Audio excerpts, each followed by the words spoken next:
नाज़रीन अस्सलाम वालेकुम, आप देख रहे हैं सियासी टीवी। कौमी खुनाई में आप सबका इस्तकबाल है। मैं मोहम्मद सिद्दीक। सबसे पहले सुर्खियों पर एक नज़र डालते हैं। वोट चोरी के खिलाफ दिल्ली में कांग्रेस की मेगा रैली। बीजेपी से मिले हुए हैं chief election commissioner Dnyaneshwar. Rahul Gandhi का इल्जाम, कहा जमहूरियत को खतरे का सामना।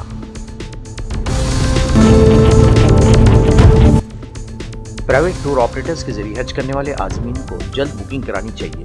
मरकजी वज़ीर किरण रिजिजू की अपील।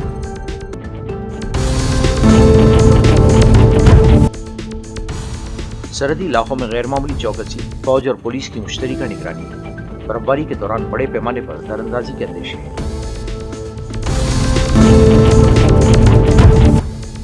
दिल्ली में आलूदगी की सूरत संगीन। इतवार को AQI 460 तक पहुंचा। ग्रेफ 4 नाफिज कर दिया गया।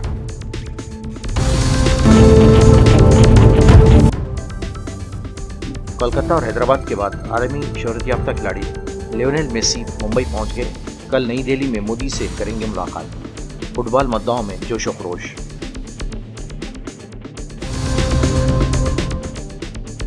नहीं थी सुर्खियां, अब खबरों की तफसील पेश है। कांग्रेस आज इतवार को दिल्ली में वोट चोरी के खिलाफ मेगा रैली का इनेकाद कर रही है, जिसमें मुल्क भर से पार्टी कारकुनान और कायदीन शरीक हैं। इस मौके पर खिताब करते हुए अपोजिशन लीडर राहुल गांधी ने चीफ इलेक्शन कमिश्नर ज्ञानेश्वर पर इल्ज़ाम लगाया कि वो बीजेपी से मिले हुए हैं। इन्होंने इस मौके पर RSS सरबराह मोहन भागवत को भी तनकीद का निशाना बनाया और कहा कि मोहन भागवत सच की नहीं शक्ति की वकालत करते हैं और ये अफसोसनाक है। उनका कहना था कि यही वजह है कि बीजेपी का हर लीडर झूठ बोलता है और अवाम को गुमराह करता है। और मैं आपको इस स्टेज से गारंटी देके कहता हूं, आप देखना, हम सत्य को लेकर, सत्य के पीछे खड़े होकर नरेंद्र मोदी और अमित शाह को, RSS की सरकार को हिंदुस्तान से हटाएंगे। उनके पास सत्ता है, वो वोट चोरी करते हैं। देखिए, आपके सामने पड़ा है, वो वोट चोरी करते हैं। 10,000 रुपए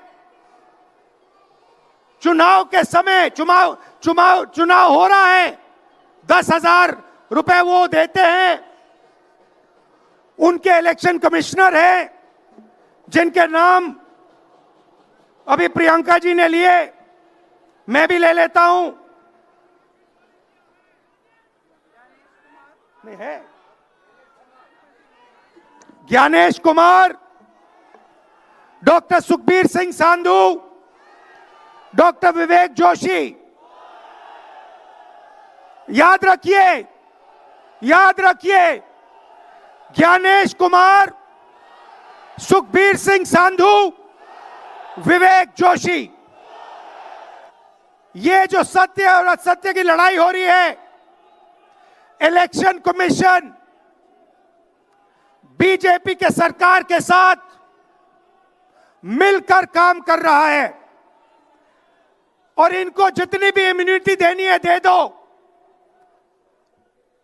नरेंद्र मोदी जी ने इलेक्शन कमिश्नर्स के लिए कानून बदला, नया कानून लाए, कहा कि इलेक्शन कमिश्नर कुछ भी करे, उन पर एक्शन नहीं लिया जा सकता है, उन पर कार्रवाई नहीं ली जा सकती है।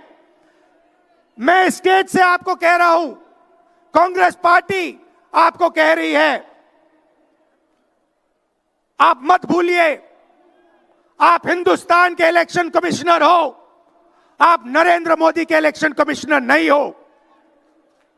और हम आपको साफ कह रहे हैं, यह जो कानून बना है, आपकी रक्षा करने के लिए कानून बना है।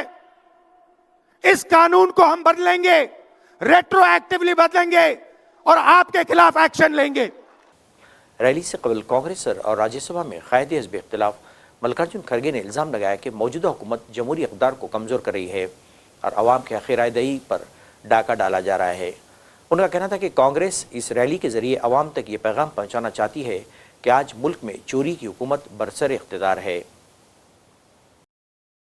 प्रियंका गांधी ने इस मौके पर खिताब करते हुए इल्ज़ाम लगाया कि बीजेपी मुसलसल वोट चोरी करके इख्तिदार हासिल कर रही है, मगर इन्होंने ऐलान किया कि एक दिन इस झूठी हुकूमत और वोट चोरी करके गद्दी पर विराजमान लोगों को निकाल बाहर किया जाएगा। ये वोट क्या है, इसकी कीमत क्या है हमारे जीवन में, इसको समझना बहुत जरूरी है। बहुत समय पहले जब आजादी की लड़ाई शुरू हो रही थी और नेहरू जी जगह जगह जाते थे लोगों से मिलने के लिए, तो एक नारा गूंजता था। जब वो पहुंचते थे तो देश की जनता भारत माता की जय जयकार करती थी। उस समय नेहरू जी ने इस बात का उल्लेख किया कि भारत माता क्या है। उन्होंने कहा कि भारत की प्राकृतिक संपत्ति, भारत की नदियां, भारत के पहाड़, भारत के खेत तो भारत माता है ही, लेकिन भारत की जनता, भारत का एक एक बेटा, एक एक बेटी, जो इस धरती का पुत्र है, जो इस धरती की पुत्री है, वे सब भारत माता के अंश हैं। वे सब एक तरह से भारत माता ही हैं। और इसी सोच, इसी भावना ने हमारे संविधान को बनाया। इसी भावना ने आप सबको एक एक वोट दिया, जिससे आपका सबसे बड़ा अधिकार सरकार को चुनने का, सरकार को गिराने का आपको मिले। इसी सोच ने, इसी भावना ने इस तरह की संस्थाएं बनाई कि लोकतंत्र को मजबूत रखें। कैसी संस्थाएं थी ये? न्यायपालिका, मीडिया, संसद, ये राजनीतिक दल जिसका हम भाग हैं, विपक्षी दल, सत्ता पक्ष के जो नेता हैं वो, चुनाव आयोग, ये सब जनता के हित की रक्षा के लिए बनाए गए। इसीलिए जब आज हम देखते हैं कि इन सब संस्थाओं को कुचला जा रहा है, तो एक एक भारतवासी को उठना चाहिए, जागना चाहिए और ये समझना चाहिए कि जो वार हो रहा है वो सिर्फ इन संस्थाओं पर नहीं, लेकिन हम सब पर, आप सब पर, एक एक देश के पुत्र पर, एक एक देश की पुत्री पर वार हो रहा है। और इसे समझना बहुत ज्यादा जरूरी है। आज न्यायपालिका दबाव में है। अक़लियती उमूर के मरकजी वज़ीर किरण रिजिजू ने प्राइवेट टूर्स एंड ऑपरेटर्स के जरिए सफ़र करने वाले आज़मीन हज से अपील की कि जल्द दरख्वास्त दें और सिर्फ मंजूर शुदा हज ग्रुप ऑर्गेनाइजर्स, HGO और प्राइवेट टूर ऑपरेटर्स PTO का इंतखाब करें। वज़ीर ने आज सोशल मीडिया प्लेटफॉर्म X पर एक सरकारी एडवाइजरी शेयर करते हुए प्राइवेट ऑपरेटर्स के ज़रिए सफ़र करने वाले आज़मीन हज पर जोर दिया कि वो जल्द अज जल्द दरख्वास्त दें और सिर्फ हुकूमत से मंजूर शुदा हज ग्रुप ऑर्गेनाइज़र या प्राइवेट टूर ऑपरेटर का इंतखाब करें। इन्होंने वाज़ेह किया कि अगर बुकिंग 15 जनवरी 2026 तक मुकम्मल हो जाए तो आखिरी लम्हात की भीड़ और परेशानियों से बचा जा सकता है। इससे हज के मुक़द्दस सफ़र के लिए रिहाइश, नक़्ल हमल और दीगर ज़रूरी इंतज़ामात के बर वक्त और मौसर इंतज़ामात को यकीनी बनाया जाएगा। उत्तर प्रदेश में कफ सिरप की गैरकानूनी स्मगलिंग मामले में बड़ी कार्रवाई सामने आई है। FSDA ने वैभूर राणा और इसके भाई विशाल के फर्मों का लाइसेंस मनसूख कर दिया है। ये कार्रवाई लखनऊ में सामने आई इस नेटवर्क के खिलाफ हुई है, जिसमें कोडीन से बने खांसी के सिरप की स्मगलिंग उत्तर प्रदेश समेत कई रियासतों और बैरून मुल्क बांग्लादेश तक होने का इल्ज़ाम है। ये मामला इसलिए अहम है कि क्योंकि ये मंशियात कंट्रोल और सरहद पार गैरकानूनी तिजारत से मुंसलिक है। इस मामले पर अखिलेश यादव ने योगी सरकार को कड़ी तनकीद का निशाना बनाते हुए कहा कि इतने बड़े मामले में वो चुप क्यों हैं। क्योंकि इनके मालिक और ये चैनल बीजेपी का है, लेकिन फिर भी अगर ये पूछ रहे हैं तो मैं ये जवाब देना चाहता हूं कि जब भी यूपी में कोई घटना होती थी, आप बुलडोजर लेकर के पहुंच जाते थे, आप बुलडोजर से बिल्डिंगें तोड़ देते थे, आप कोई सुनवाई नहीं करते थे, लोगों को जेल भेज देते थे। अब इतना बड़ा मसला आया, इतना बड़ा करप्शन की बात आई है। देश के प्रधानमंत्री जी ये कहते थे कि हम करप्शन फ्री रखेंगे। और याद रखिएगा, ये जो कोडीन और कफ सिरप का जो इशू आया है, ये प्राइम मिनिस्टर की कॉन्स्टिट्यूंसी से निकला है। देखिए आप, ये जो बात मैं कहने जा रहा हूं, हो सकता है बहुत गलत हो सकता है ब्रेकिंग न्यूज बन जाए। अब आप देखिए, प्राइम मिनिस्टर की कॉन्स्टिट्यूंसी में कफ सिरप का इशू आया है। प्राइम मिनिस्टर कफ सिरप या करप्शन को कभी सपोर्ट नहीं कर सकते। जिनके बारे में आप बात कर रहे हो वो सब लोग समर्थक मुख्यमंत्री जी के हैं। तो ये झगड़ा प्रधानमंत्री और मुख्यमंत्री का है, ये झगड़ा आम जनता का नहीं है, अपोजिशन का नहीं है। क्योंकि प्रधानमंत्री कार्रवाई करना चाहते हैं, मुख्यमंत्री कार्रवाई नहीं कर रहे हैं। क्योंकि मुख्यमंत्री जी का सबसे फेवरेट टूल, फेवरेट खिलौना वो था बुलडोजर। मुख्यमंत्री जी का सबसे फेवरेट खिलौना उनका बुलडोजर था। अब उनका खिलौना वो बुलडोजर कहां है? जब इतनी बड़ी घटना उत्तर प्रदेश में हो गई और पूरा उत्तर प्रदेश जानता है जिन गाड़ियों से चले जाते थे वो गाड़ियां कहां से आई हैं, वो पैसे का कहां है? हमारे छोटे से छोटे ठेकेदार, 10 लाख का ठेकेदार अगर है तो ईडी सीवे इनकम टैक्स होता है। और आपके प्रदेश में भी न जाने कितने विपक्ष के नेताओं से ईडी सीवे इनकम टैक्स हुआ। अगर आप बीजेपी की बात नहीं मानेंगे ना तो ईडी सीवे इनकम टैक्स हो जाएगा। कोई चैनल अगर नहीं खबर दिखाएगा, उनके पक्ष की बात नहीं करेगा, उनकी ईडी सीवे इनकम टैक्स होगा। यहाँ हो सकता है कुछ चैनल हो जिनकी ईडी सीवे इनकम टैक्स नहीं हुआ हो, और कुछ चैनल ऐसे हो जिनकी ईडी सीवे इनकम टैक्स हो गई हो। तो ये तो भेद आपको भी समझना पड़ेगा कि प्रधानमंत्री तो कार्रवाई कराना चाहते हैं लेकिन मुख्यमंत्री कार्रवाई नहीं करना चाहते हैं। ये झगड़ा हमारा नहीं है, ये छत्री का जाति का झगड़ा नहीं है। लाइन ऑफ कंट्रोल पर सिक्योरिटी चैलेंजेस में मुमकिन इजाफे के पेश नज़र फौज ने अपनी निगरानी और हिफाजती इक़दाम को मजीद वसअत दे दी है। फौज ने हिस्सा सरहदी इलाकों में गश्त के इंतजाम को असर नौ तरतीब देते हुए बुलंद पहाड़ी सिलसिलों, घने जंगलात और रिवायती दरअंदाजी रास्तों पर मुसलसल नज़र रखना शुरू कर दी है। ज़राए के मुताबिक आम तौर पर शदीद बर्फबारी सरहदी दर्रों और पहाड़ी रास्तों को बंद कर देती है। ताम इस साल निस्बतन खुश्क मौसम ने कई ऐसे इलाकों को खुला रखा है जहाँ से दरअंदाजी की कोशिशें माजी में सामने आती रहीं। इसी तनाजुर में फ़ौज ने राजौरी और पूंछ अजला में सिक्योरिटी बंदोबस्त को गैरमामूली तौर पर मजबूत किया है।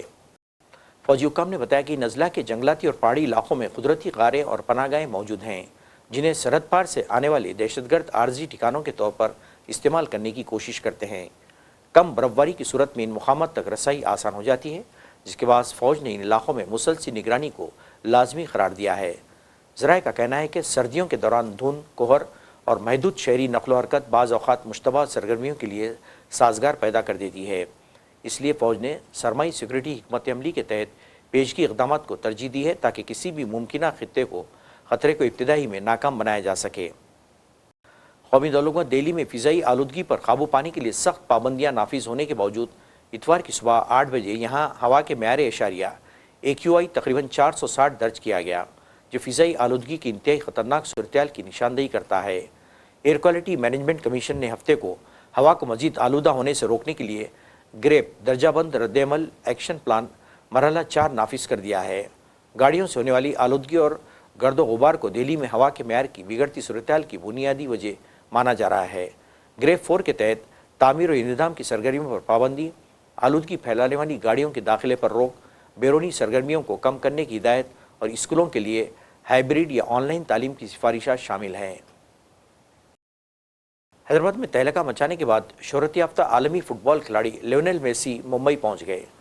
अर्जेंटीना के स्टार खिलाड़ी का मुंबई में सख्त तरीन सिक्योरिटी के दरमियान पुरजोश खैर मकदम किया गया। अपने दौरे के पहले दिन इन्होंने गुज़िश्ता रोज़ दिन में कोलकाता और फिर रात में हैदराबाद का दौरा किया था। हैदराबाद में इन्होंने रियासती चीफ मिनिस्टर रेवंत रेड्डी के साथ कुछ मिनट के लिए दोस्ताना मैच भी खेला। इस मौके पर राहुल गांधी भी मौजूद थे। हैदराबाद के ताज फलकनुमा पैलेस में रियासती हुकूमत ने मेसी के एजाज़ में एक आलीशान इशाइया का भी एहतमाम किया था। मेसी ने अपने दौरे के तीसरे दिन कल नई दिल्ली पहुँचेंगे। नई दिल्ली में इनकी वज़ीर-ए-आज़म मोदी से मुलाकात का भी प्रोग्राम है। उधर कोलकाता में मेसी की मौजूदगी के दौरान पेश आए नाखुशगवार वाक़े पर मुख्तलिफ खिलाड़ियों का रद्दअमल सामने आ रहा है। इन्होंने इस भगदड़ और बदइंतज़ामी के लिए VIP कल्चर को जिम्मेदार करार दिया।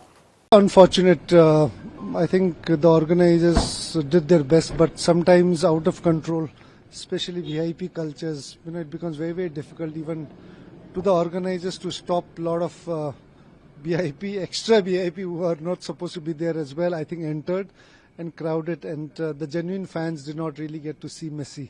So I think that was where I think the fans were very, very upset, and hopefully I think this kind of mistakes don't happen. So Kolkata West Bengal CM has ordered an inquiry into this.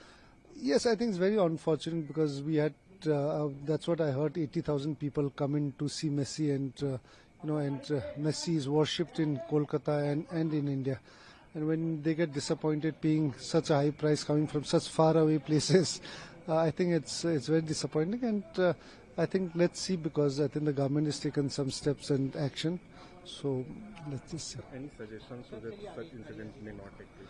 I think my only suggestion is that in future, I think this has to be really well organized, and at the same time also to a lot of these VIPs, especially what we saw today. I think that's what we read. A lot of unwanted VIPs came into it and surrounded Messi. So I think this should be avoided. नाज़रीन, आखिर में सुर्खियों पे एक honour. Vote चोरी के खिलाफ दिल्ली में कांग्रेस की मेगा रैली। बीजेपी से मिले हुए हैं chief election commissioner Dnyaneshwar Rahul Gandhi का इल्जाम, कहा जमहूरियत को खतरे का सामना।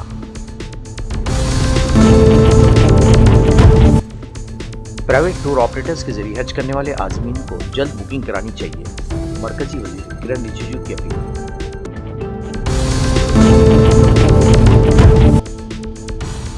सरहदी इलाकों में गैर मामूली चौकसी, फौज और पुलिस की मुश्तरका निगरानी।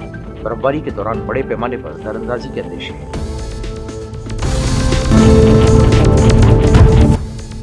दिल्ली में आलूदगी की सूरत संगीन, इतवार को AQI 460 तक पहुंचा, ग्रेफ 4 नाफिज कर दिया गया।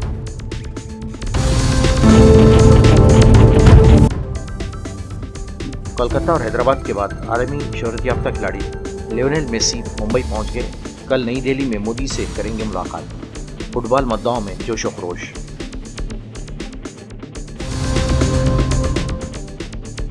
नाज़रीन, इसके साथ ही कौमी खबरनामा खत्म होता है। मुझे और सारी सियासत की टीम को इजाज़त दें। अल्लाह हाफ़िज़।